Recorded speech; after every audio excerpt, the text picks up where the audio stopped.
আজকের ভিডিওটা অন্য সকল ভিডিওর থেকে একটু আলাদা হবে।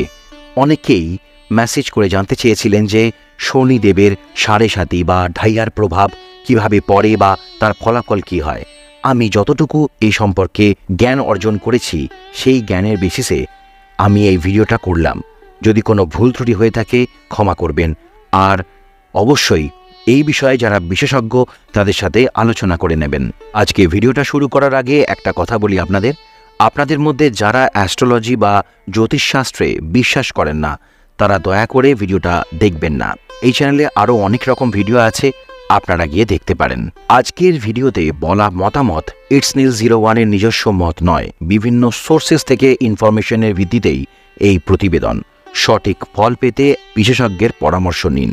রাজ্যের চারিদিকে চলছে অশান্তি, আক্রোশ, কষ্ট, সমাজ, রাজনীতি সবকিছুতেই যেন চলছে টানাপোড়েন। 2025 সাল যেন এক অজানা আতঙ্কের বার্তা নিয়ে আসছে আমাদের জীবনে। যত দিন যাচ্ছে ততই গভীর হচ্ছে দুশ্চিন্তার মেঘ। প্রিয় দেশ, প্রিয় রাজ্য যেন এক অনিশ্চিত ভবিষ্যতের দিকে ধাবিত হচ্ছে। ওয়ানাডের প্রাকৃতিক বিপর্যয় থেকে শুরু করে বাংলাদেশের রাজনৈতিক অশান্তি আর আমাদের রাজ্যের ভয়ানক পরিস্থিতি সবকিছুই যেন ইঙ্গিত দিচ্ছে এক ভয়ানক আগামীর। আমরা কোথায় যাচ্ছি? আমাদের অধিকার, আমাদের দাবিগুলো কোথায় হারিয়ে যাচ্ছে? কেবল উদ্বিগ্নতা আর হতাশার মাঝে দিন গুনছি আমরা। সামনে যে কি অপেক্ষা করছে তার কোনো ধারণাই হয়তো আমাদের নেই। 2025 সাল যা শুরু হতে আর মাত্র কয়েক মাস বাকি, সেই বছর নিয়ে ভবিষ্যৎবাণী করেছেন নস্ট্রাদামোস থেকে শুরু করে বাবা ভাঙ্গা মতো বিখ্যাত ভবিষ্যৎ বক্তারা। তাঁদের কথায় ফুটে উঠেছে এক ভয়ানক চিত্র যা শুনে গায়ের রোম খাড়া হয়ে যাবে। প্রাকৃতিক বিপর্যয়, যুদ্ধের আগুন, অর্থনৈতিক ধ্বংস সবকিছুই যেন অপেক্ষা করছে আমাদের সামনে, আমাদের প্রিয় পৃথিবীকে ধ্বংসের মুখে ঠেলে দিতে। যতই দিন যাচ্ছে ততই যেন আশার আলো নিভে যাচ্ছে। আগামী দিনগুলোতে আমাদের জীবনে আসতে পারে এমন সব ভয়ানক মুহূর্তের কথা চিন্তা করলেই বুকের ভিতরটা মোচড় দিয়ে উঠছে। কে জানে 2025 সালে আমরা কিভাবে বাঁচব? আদৌ বাঁচতে পারবো তো? এই অন্ধকার সময়ে যখন চারিদিকে শুধু কষ্ট আর কষ্ট, তখন আমাদের হৃদয়ে ভয় ঢুকছে। আমাদের মনে হচ্ছে কোনো আলোর আশা আর নেই, শুধুই অন্ধকার আর অন্ধকার। সেই অন্ধকারে হারিয়ে যেতে যেতে আমরা সবাই ভাবছি এই পৃথিবীকে কিভাবে আগলে রাখব, কিভাবে আগামীর মুখোমুখি হব। 2025 সাল নিয়ে এই ভবিষ্যৎবাণী জানলে হয়তো আপনার চোখের কোণে জল আসবে, বুকের ভিতরটা খালি হয়ে যাবে। তবে এখনও সময় আছে, হয়তো আমরা একসঙ্গে দাঁড়িয়ে সাহস নিয়ে আগামীর মুখোমুখি হতে পারব, কারণ শেষ পর্যন্ত আশাই আমাদের শেষ ভরসা। 2025-এর 29শে মার্চ কুম্ভ রাশি ছেড়ে মীন রাশিতে গোচর করবে শনি। জ্যোতিষশাস্ত্রে শনির স্থান পরিবর্তন সব সময় অত্যন্ত গুরুত্বপূর্ণ প্রভাব বিস্তার করে। মীন রাশিতে শনি প্রবেশ করলে তৃতীয় বিশ্বযুদ্ধ ঘটতে পারে বলে আশঙ্কা করা হচ্ছে। এছাড়া দুর্ভিক্ষ, বিস্ফোরণ, ভূমিকম্প, মহামারী প্রকোপ ছড়িয়ে পড়তে পারে। শনিদেবের নামে মানুষ ভয় কাঁপে। বৈদিক জ্যোতিষশাস্ত্রে শনিকে নিষ্ঠুর গ্রহ হিসেবে বিবেচনা করা হয়। যখনই এটি তার গতিবিধি পাল্টায়, এটি সমস্ত রাশিচক্রের উপর ব্যাপক প্রভাব ফেলে। সমস্ত গ্রহের মধ্যে শনি হল সবচেয়ে ধীর গতির গ্রহ। যখন শনি তার রাশি পরিবর্তন করে তখন কিছু রাশিতে শনি সাড়ে সাতি এবং ঢাইয়া শুরু হয়, আবার সেই সময় কিছু রাশির ওপর সাড়ে সাতি এবং ঢাইয়ার প্রভাব শেষ হয়।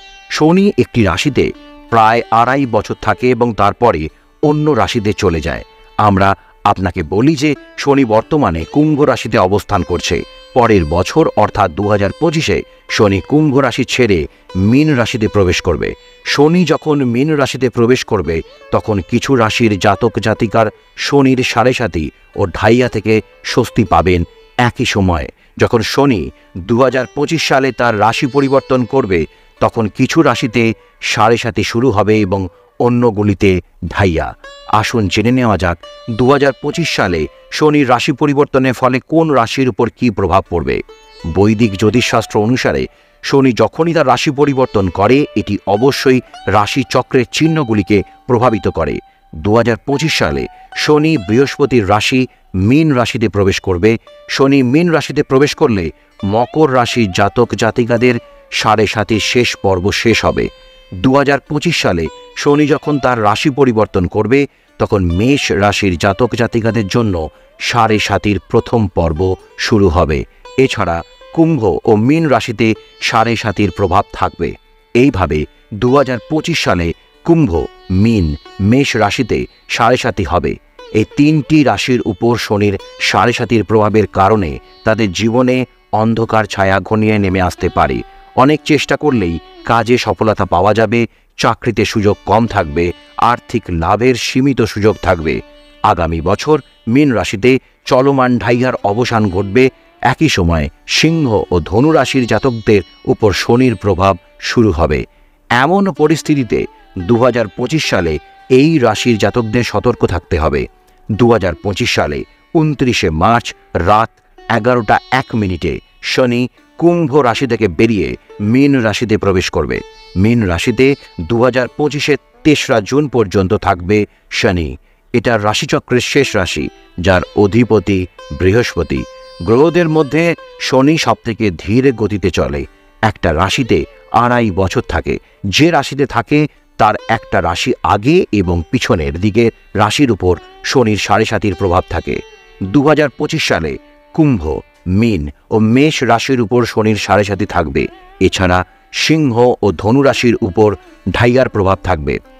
মেষ রাশি, শনি মীন রাশিতে ঢোকার সঙ্গে সঙ্গে মেষ রাশির মুশকিল শুরু হয়ে যাবে, কারণ শনির প্রথম দশা আপনার উপর শুরু হবে।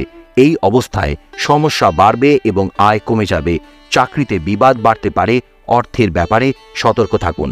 কুম্ভ রাশি, পরের বছরের মার্চের পরে ৭.৫ শেষ দশা চলবে। চাকরিজীবীদের তাদের সহকর্মীদের সঙ্গে বিবাদ হতে পারে। এর জেরে চাকরি যাওয়ার আশঙ্কাও আছে। ব্যবসায় ক্ষতি হতে পারে। অতিরিক্ত খরচার বোঝা উঠতে পারে ঘাড়ে। মীন রাশি, মীন রাশির উপর পরের বছর শনির ৭.৫ দ্বিতীয় দশা শুরু হবে। এই পরিস্থিতিতে আপনাকে স্বাস্থ্য নিয়ে সচেতন থাকতে হবে, অন্যথা বড় রোগ হতে পারে। আর্থিক পরিস্থিতির উপর খারাপ প্রভাব পড়তে পারে। ব্যবসায় ক্ষতির যোগ আছে। শনির গোচরের ফলে ইতিহাসে নানা গুরুত্বপূর্ণ ঘটনা ঘটেছে। উদাহরণ হিসেবে বলা যেতে পারে 1990 সালে শনি যখন কুম্ভ রাশিতে প্রবেশ করে তখন ভারত পাকিস্তান সম্পর্কে টানাপোড়েন এবং কাশ্মীরের সংকট তীব্র হয়। এরপর 2000 সালে শনি মীন রাশিতে প্রবেশ করলে গুজরাটে ভয়াবহ ভূমিকম্প ঘটে। 2010 সালে শনি যখন মকর রাশিতে ছিল তখন বিশ্বজুড়ে অর্থনৈতিক মন্দা দেখা দেয়। শনির গোচরের ফলে বিভিন্ন রাজনৈতিক পরিবর্তনও ঘটেছে। উদাহরণস্বরূপ 1980 সালে শনি যখন কুম্ভ রাশিতে প্রবেশ করে তখন ভারতের রাজনৈতিক দৃশ্যে উল্লেখযোগ্য পরিবর্তন দেখা যায়, যার মধ্যে ইন্দিরা গান্ধীর শাসনকাল এবং পরবর্তীতে রাজনৈতিক অস্থিরতা অন্তর্ভুক্ত। অন্যদিকে 2008 সালে শনি যখন মকর রাশিতে ছিল তখন বিশ্বব্যাপী অর্থনৈতিক মন্দা এবং এর ফলে বিভিন্ন দেশের সরকার পরিবর্তনের প্রক্রিয়া শুরু হয়।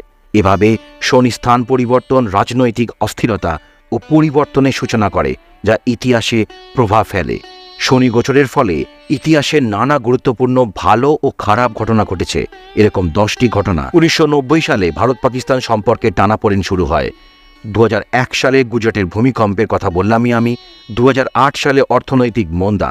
1980 সালে ইন্দিরা গান্ধী শাসনকালে শনির অবস্থানে পরিবর্তনে রাজনৈতিক অস্থিরতার দিক নিয়েছিল। 2010 সালে লেবাননের রাজনৈতিক অস্থিরতা।